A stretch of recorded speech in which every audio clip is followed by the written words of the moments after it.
Welcome मेरे बच्चों। जैसा कि आपको विदित है कि हम लोग यूपी पीक वाला यानी यूपी पुलिस का सिलेबस स्टार्ट किए हैं, जिसमें कि स्वर का भेद आप लोगों को बताया जा चुका है पिछले वीडियो में। और स्वर के सब मिलाकर के 8 भेद हम लोगों ने तय किए। उन 8 भेदों पर हम लोगों की चर्चा हो चुकी है, जिसमें से कि उत्पत्ति के आधार पर स्वरों का भेद ये हम लोग पढ़ चुके हैं। पहला जो भेद था हम लोगों का, ये कहाँ से हटेगा भाई?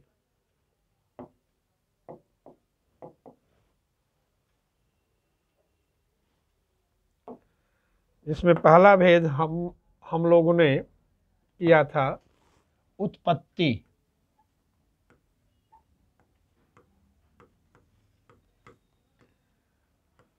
उत्पत्ति के आधार पर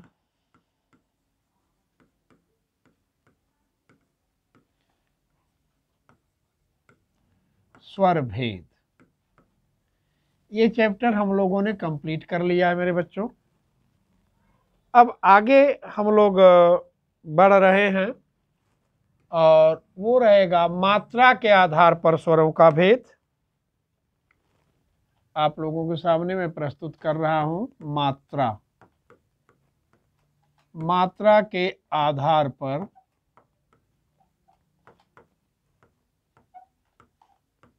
स्वर भेद।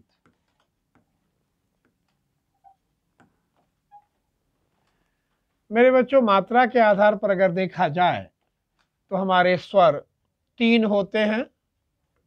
मात्रा के आधार पर स्वर को 3 भागों में हम बांटते हैं। पहला ह्रस्व मात्रिक स्वर, दूसरा होता है गुरु मात्रिक स्वर, और तीसरा है प्लुत मात्रिक स्वर। मात्रा के ऊपर हम लोगों की चर्चा हो चुकी है मेरे बच्चों। आपको समझा चुका हूं कि मात्रा किसे कहते हैं और कितने प्रकार की होती है, मात्रा का लक्षण हम कैसे क्लियर करें, इस पर पिछले वीडियो में हम लोगों ने बखूबी चर्चा कर लिए। अब केवल उन्हीं मात्राओं के आधार पर हम यहाँ पर स्वरों का भेद प्रस्तुत कर रहे हैं। एक जानकारी और मैं आपको दे दूं, ह्रस्व मात्रिक को अगर देखा जाए तो ह्रस्व मात्रिक को एक मात्रिक के नाम से भी जानते हैं। यहाँ मैं लिख दे रहा हूं, इसे हम एक मात्रिक भी कहते हैं। और इसका मात्रा चिन्ह जो होता है वो एक खड़ी पाई होती है। गुरु मात्रिक को हम द्विमात्रिक के नाम से जानते हैं। हालांकि इसकी चर्चा हम लोग कर चुके हैं, और इसका जो मात्रा सिंबल है, चिन्ह है, वो अंग्रेजी के एस की तरह या संस्कृत के पूर्व रूप के चिन्ह की भांति हम इसका मात्रा चिन्ह दर्शाते हैं। प्लुत मात्रिक को बहुमात्रिक के नाम से जानते हैं। बहुमात्रिक, इनका जो मात्रा चिन्ह है वो ट्रिपल एस की तरह होता है, कुछ इस प्रकार से।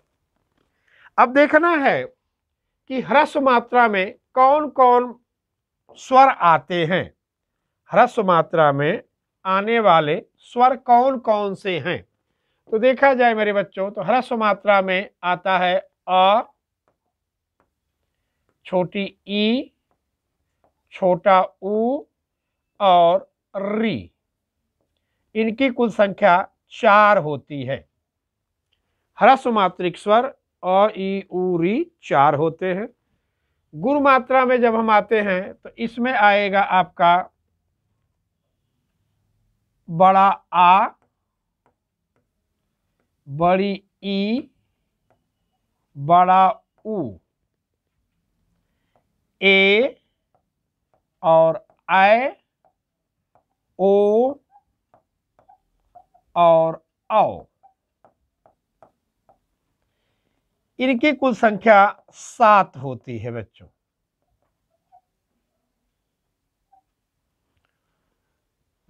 ह्रस्व मात्रा में ये 4 आते हैं, स्वर में ये आपके 7 स्वर आते हैं। चलते हैं प्लुत मात्रा या बहुमात्रा में, तो इसमें कोई भी स्वर नहीं आता, यानी प्लुत मात्रा का कोई मानक स्वर नहीं है, किंतु सभी स्वर इसमें आ सकते हैं। कब? जब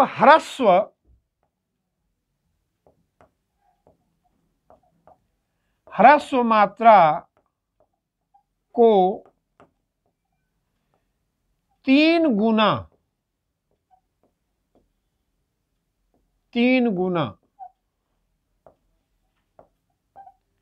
कर देते हैं।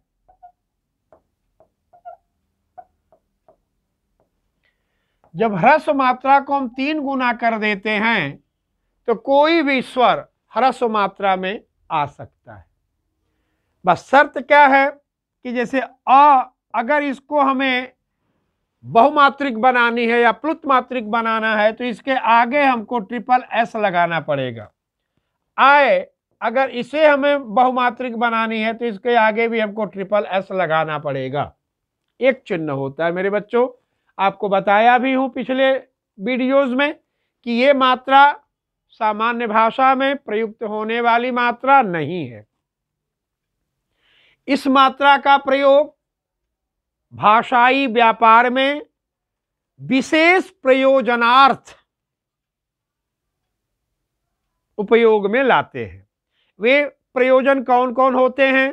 जैसे रुदन, रुदन माने रोने में, अगर कोई रो रहा है तो आप देखेंगे कि वो एक ही स्वर को खींचे चला जाएगा। छोटे बच्चों को रोते हुए आप देख सकते हैं, या अपने बचपन की रुलाई को याद करके भी आप देख सकते हैं कि जब एक आंख दबाते हैं और जब तक टाफी मिल नहीं जाती तब तक जो है वो बंद नहीं होता। तो चूंकि उस स्वर का जो समय काल है हम ह्रस्व मात्रा की अपेक्षा कम से कम 3 गुना खींच देते हैं। अधिक का कोई परिमाप नहीं है, पर कम का परिमाप है। कम से कम ह्रस्व से 3 गुना। ह्रस्व का त्रिगुण जब कर देंगे तो वही स्वर क्या कहलाएगा? प्लुत कहलाएगा। तो रुदन में इस मात्रा का प्रयोग हो जाता है, गायन में प्रयोग हो जाता है। अब जैसे कोई भी चीज गाते हैं, मान लो दोहा चौपाई ही करते हैं, तो उसमें आप देखेंगे कोई न कोई एक स्वर को आप ज्यादा खींचेंगे। जैसे मंगल भवन अमंगल हारी द्रवहु सुदशरथ अजिर बिहारी मंगल भवन। अब देखिए यहाँ पर हमने ई को क्या किया? ह्रस्व की तुलना में 3 गुना से भी ज्यादा खींच दिया। तो गायन में भी इस मात्रा का प्रयोग होता है। आह्वाहन, आह्वाहन मतलब किसी को बुलाने में। कोई आपका मित्र है, कोई आपका परिजन है जो आपसे थोड़ी दूरी पर खड़ा है, उसको आवाज लगा करके आपको बुलाना है, तो उसके नाम में जितने स्वर होंगे किसी न किसी दीर्घ स्वर को आप क्या करेंगे? और लंबा कर देंगे। ठीक है, जैसे मान लो किसी का नाम रामानुज है, अब आपको रामानुज को बुलाना है तो कैसे बुलाओगे? तो निश्चित है कि आप किसी न किसी स्वर को खींचोगे, ए रामानुज। तो नू को आपने, जबकि ह्रस्व है, लेकिन उसको आपने दीर्घ ही नहीं किया, प्लुत कर दिया। तो आवाहन में। इसके अलावा कहानी, उपन्यास, नाटक आदि के लेखन में इस मात्रा का प्रयोग होता है मेरे बच्चों। सामान्य भाषा में इस मात्रा का प्रयोग नहीं होता। तो मात्रा के आधार पर स्वर को हम 3 भागों में बांट दिए हैं मेरे बच्चों। ये आपके सामने है, इनकी संख्या 4 है। कौन कौन से स्वर हैं ये आपके सामने उपस्थित हैं। इनकी संख्या 7 है, इनमें कौन कौन से स्वर हैं ये आपके सामने उपस्थित है। इस मात्रा में कोई भी स्वर नहीं आता। हाँ, इसका एक मानक ध्वनि एक है जिसको कहा जा सकता है ओम। ओम की मानक ध्वनि क्या है? प्लुत मात्रिक है, बाकी कोई स्वर इसमें नहीं आते। तो मात्रा के आधार पर हमारा स्वरों का भेद हो गया मेरे बच्चों। अब नेक्स्ट जो आधार हम लोग बनाने चल रहे हैं वह मात्रा, वह उच्चारण स्थान। उच्चारण स्थान के आधार पर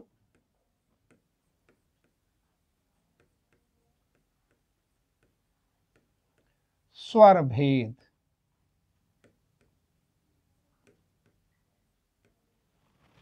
उच्चारण स्थान के आधार पर हम जब स्वरों का भेद देखने चलते हैं मेरे बच्चों, तो अब यहां पर आपके सामने एक लिस्ट बना दे रहा हूं, आप इसे देख सकते हैं। सबसे पहले हमने कहा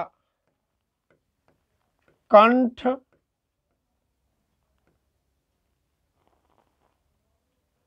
या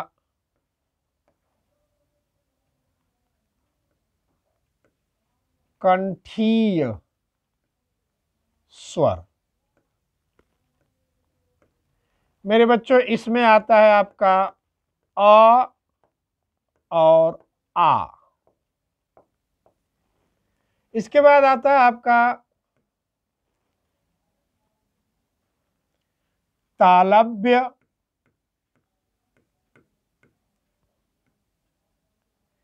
या तालु स्वर।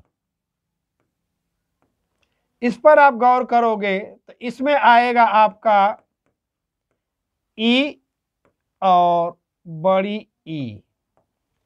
तदुपरांत तीसरे वर्ग में मैं आ जाता हूं तो ओष्ठ स्वर। इसमें आप देखेंगे तो इसमें आपका आएगा उ और उ। तीन तो आपके सामने ये हैं। अब आगे चल रहे हैं मेरे बच्चों, इस पर गौर करिएगा। इस तीन के अलावा एक और हम लेकर के यहां पर आएंगे जिसको हम कहेंगे कंठ तालु स्वर। ये होता है कंठ तालु स्वर में आता है ए और आय। तो देखो मेरे बच्चों, ये आपका कंठ है और ये आपका तालु है, ठीक है। तो कंठ और तालु यानी अ प्लस ई बराबर ए। ये कंठ तालु स्वर हैं आपके सामने, ये तीन आ जाएंगे जो अ और ई के योग से बने हैं। यानी इसमें हमने अ भी डाला, इसमें हमने ई भी डाला, इस नाते इसका नाम कंठ और इसका नाम तालु। तो कंठ तालु स्वर ये हो गए। अब यहां पर मैं आ रहा हूं, एक स्वर यहां पर भी मैं करता हूं जिसका नाम है कंठोष्ठ। कंठोष्ठ स्वर। अब कंठोष्ठ स्वर में देखोगे तो कौन कौन आएगा? तो इसमें आएगा ओ और औ। अब कंठ और ओठ, ये देखिए कंठ है, यहां देखिए, और यह है ओष्ठ। तो कंठ और ओष्ठ को देखेंगे तो मेरे बच्चों हमने यहां से इनको मिलाया अ को, और ओष्ठ से यहां से हमने इनको मिला दिया, तो ये हो गए आपके सामने। इनकी संख्या भी 2 है, इनकी संख्या भी 2 है, इनकी संख्या भी 2 है, इनकी संख्या भी 2 है। अब एक स्वर आपका बचा जिसे आगत कहते हैं, ठीक है। आगत को हम यहां पर अलग से आपके सामने प्रस्तुत कर रहे हैं, ध्यान दीजिएगा। और इसको कहते हैं आगत स्वर में मूर्धा स्वर या मूर्धन्य।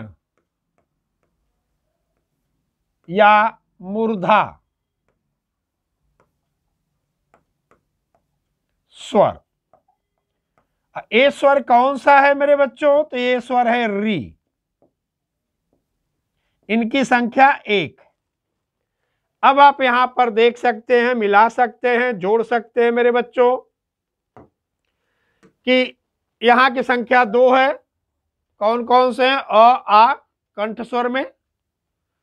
तालु स्वर में देखिए यहां पर भी संख्या इनकी 2 है, ई।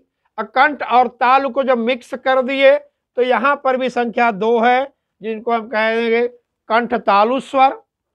ओष्ठ की भी संख्या यहां पर 2 है, ये आपके सामने है। और ओठ और कंठ को मिलाकर के कंठोष्ठ बनते हैं, अतः इनकी भी संख्या 2 है और यहाँ इनकी संख्या 1 है। आपके 11 के 11 स्वरों का, ठीक है, उच्चारण स्थान के आधार पर जो भेद करेंगे वो कितने भेद हो गए देख लीजिए। तो 1 2 3 4 5 और 6 भेद हुए। ठीक है, तो उच्चारण स्थान के आधार पर स्वरों को हम 6 भागों में बांटते हैं, जिसमें नंबर 1 है आपका कंठ, नंबर 2 है आपका तालु, नंबर 3 है आपका ओष्ठ, नंबर 4 है आपका कंठ तालु, नंबर 5 है आपका कंठोष्ठ और नंबर 6 है आपका मूर्धन्य या मूर्धा। ये आपके सामने प्रस्तुत है मेरे बच्चों, देख लीजिए। क्योंकि ऑफलाइन क्लास होती तो इस पर क्रॉस क्वेश्चन भी बोलते और आपसे इस पर सवाल भी करते। इस पर कौन कौन से सवाल कब कब कैसे कैसे आए हैं, हम इसकी भी चर्चा आपके साथ शेयर करते। ठीक है, तो पहले तो उच्चारण स्थान के आधार पर इनको हमको कर लेने दीजिए, तदुपरांत हम इस पर आपसे प्रश्नोत्तर का भी जिक्र करेंगे। अब आगे चलते हैं मेरे बच्चों। उच्चारण स्थान हो गया, मात्रा हो गया, उत्पत्ति हो गई। आगे मुखाकृति, यहां पर हम आपके सामने प्रस्तुत कर रहे हैं मुखाकृति के आधार पर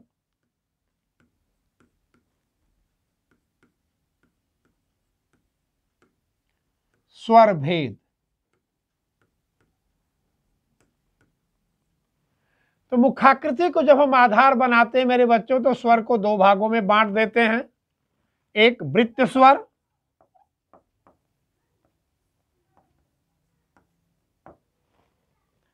और दूसरा अवृत्त स्वर।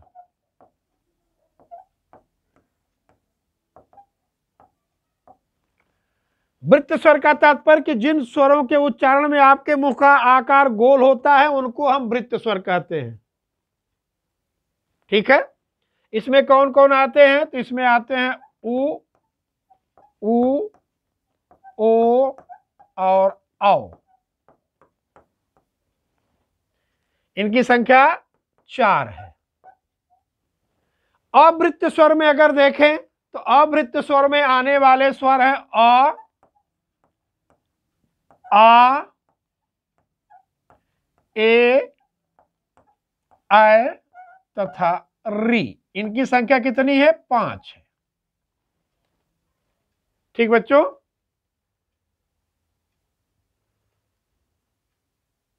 सॉरी यार, ई कहाँ गया इसमें? आ, ई, ए, आई और री। अब इनकी संख्या जोड़ लो, ये 7 हो गए। तो मुखाकृति के आधार पर स्वरों को 2 भागों में बांटे। ठीक है, कौन कौन से 2 भाग हैं? वृत्त स्वर और अवृत्त स्वर। मेरे बच्चों, वृत्त स्वर को हम अगर दूसरे शब्दों में लिखना हो तो हम कह सकते हैं कि जिन स्वरों के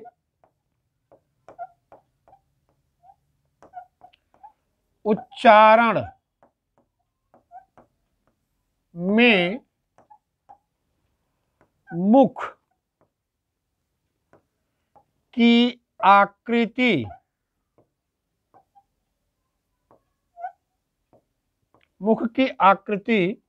गोल हो जाती है,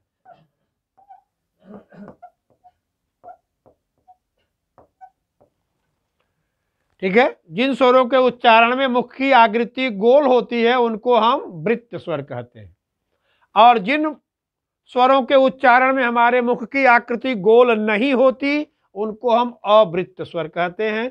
ये दोनों स्वर कौन कौन से हैं आपके सामने। तो मुखाकृति का आधार हो गया मेरे बच्चों। अब चलते हैं आगे, जिह्वा का आधार।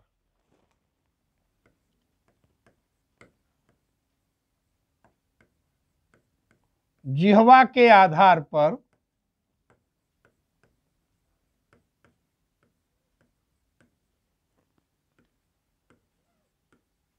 स्वर भेद।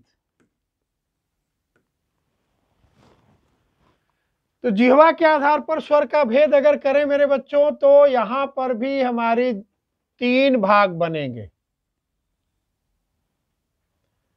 पहला अग्र स्वर,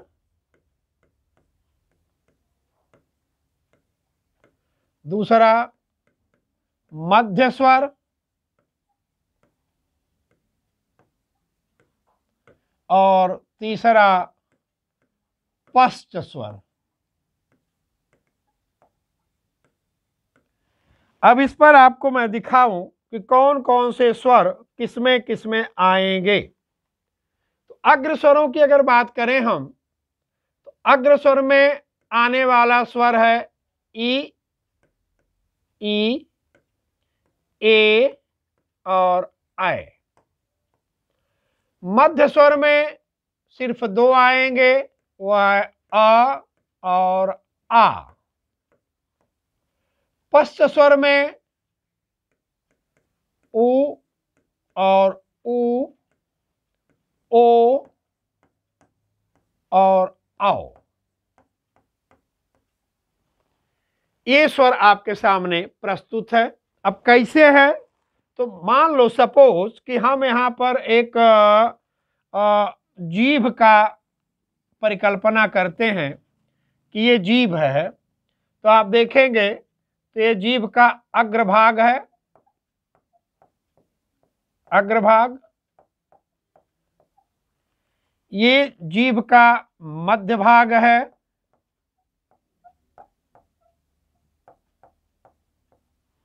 और ये जीभ का पश्च भाग है।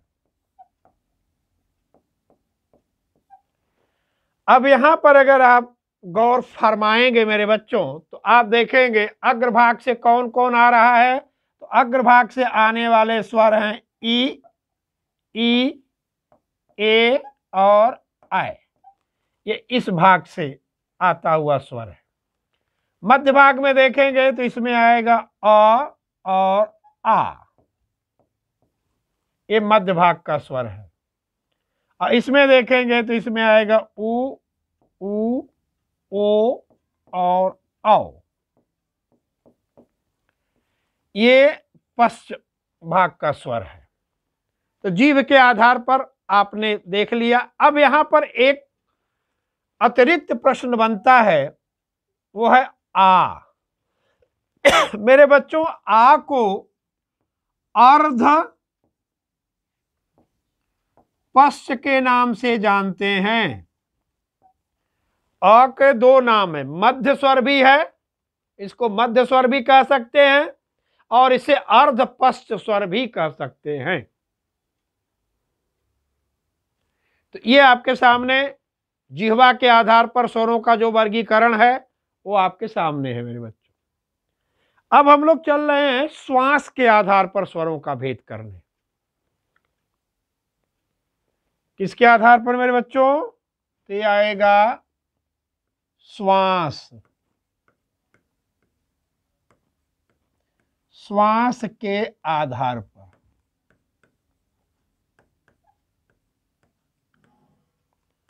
स्वर भेद। यहां पर अगर देखेंगे तो श्वास के आधार पर स्वरों को 4 भागों में बांटा जाता है मेरे बच्चों। पहला विवृत स्वर। इस कोट में आने वाला केवल एक स्वर है आ। जिसकी संख्या 1 है। दूसरा है अर्ध विवृत स्वर। अर्ध विवृत स्वर में देखेंगे तो इसमें आएगा अ, आई और औ। एक अंग्रेजी का अ भी माना जाता है।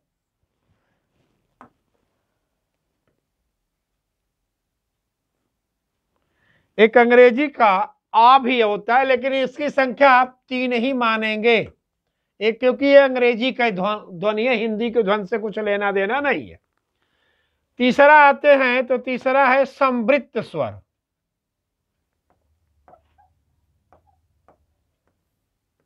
संवृत्त स्वर, संवृत्त स्वर में देखेंगे तो इसमें आता है ए और ओ। इनकी भी संख्या 2 है। तथा चौथा जो है वो आता है अर्ध संवृत्त स्वर। सॉरी यार, संवृत्त स्वर में ई आएगा।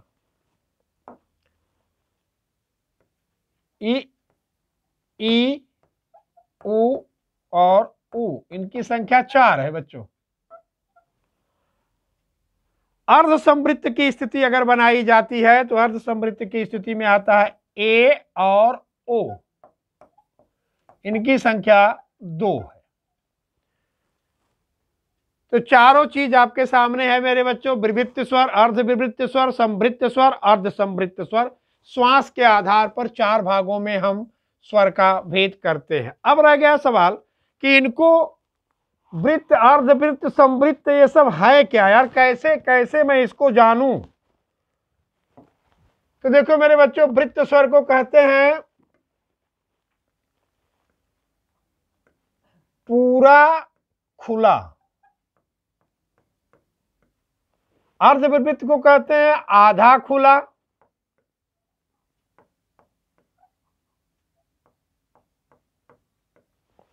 संवृत्त को कहते हैं पूरा बंद, और अर्ध संवृत्त को कहते हैं आधा बंद।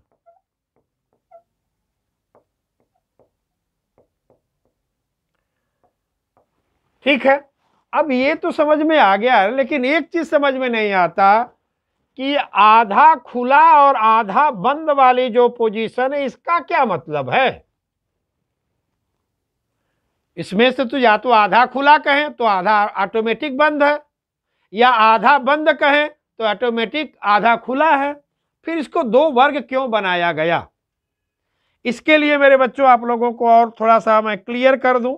ये बहुत बड़ा डाउट है और हर संस्था में जहां भी पढ़ाता हूं वहां बच्चे कंफ्यूज्ड हो जाते हैं इसको लेके।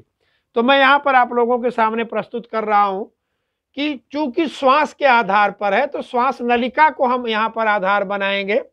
मेरे बच्चों, जब मैं इस स्वर का उच्चारण करते हैं हम लोग, तो ये स्वर में हमारी स्वर नलिका पूरी की पूरी खुली होती है।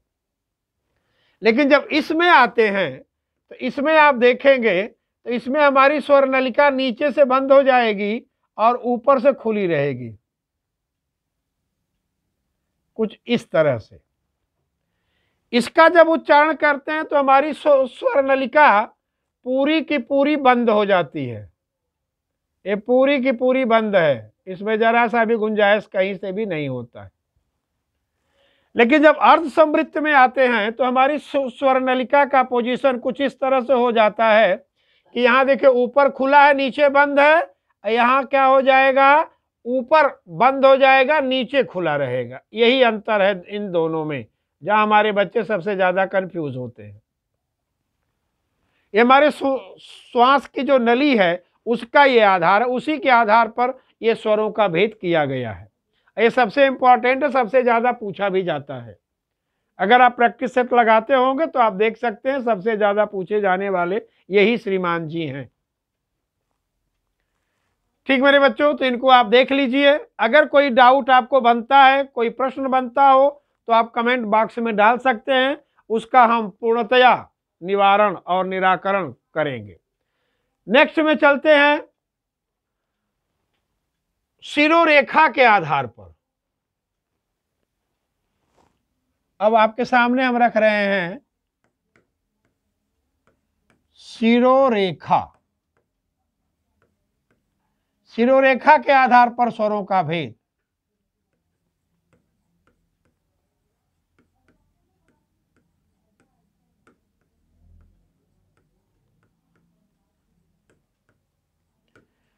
तो सबसे पहले तो बच्चों हम ये जाने कि शिरोरेखा क्या है। ठीक है, तो देखो हम यहाँ पर एक चीज आपके सामने रख रहे हैं कि जब हिंदी लिखने के लिए पहले बच्चों को सिखाया जाता है, तो कुछ इस तरह से हमारे पास 4 लाइंस की कापियां अभ्यास के लिए आती हैं। अब इनमें जो ये 4 लाइंस हैं, इनमें 3 रेखाएं हैं सब मिला के। तीनों रेखाओं के हम नाम लिख रहे हैं मेरे बच्चों। इसको कहते हैं शिरोरेखा,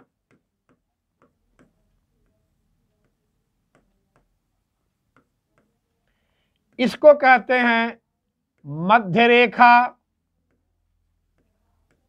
मध्य रेखा, और इसे कहते हैं चरण रेखा,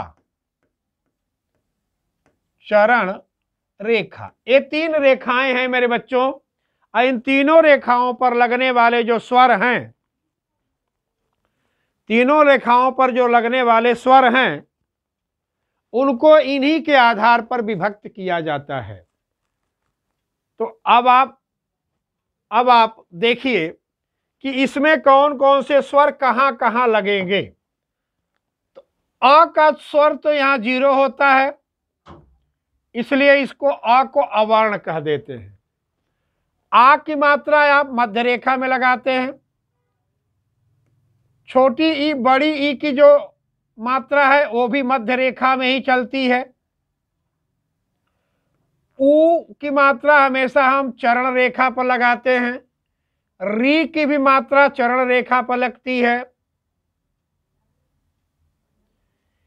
ए की मात्रा हमेशा हम शिरोरेखा पर देते हैं। ऐ की भी मात्रा हम शिरोरेखा पे ही लगाते हैं। ओ की मात्रा मध्य रेखा में आ जाती है, और औ की भी मात्रा जो है वो मध्य रेखा में आ जाती है। कुछ इस तरह से आपका मात्रिक स्वरूप बनता है। तो अब शिरोरेखा पे लगने वाले स्वर कौन कौन से हैं, तो हम यहाँ पर कह सकते हैं कि ए और ऐ, ये 2 जो स्वर हैं ये शिरोरेखीय है। अब मध्य रेखा पर देखिए, तो मध्य रेखा पर लगने वाला स्वर है आपका आ, ई,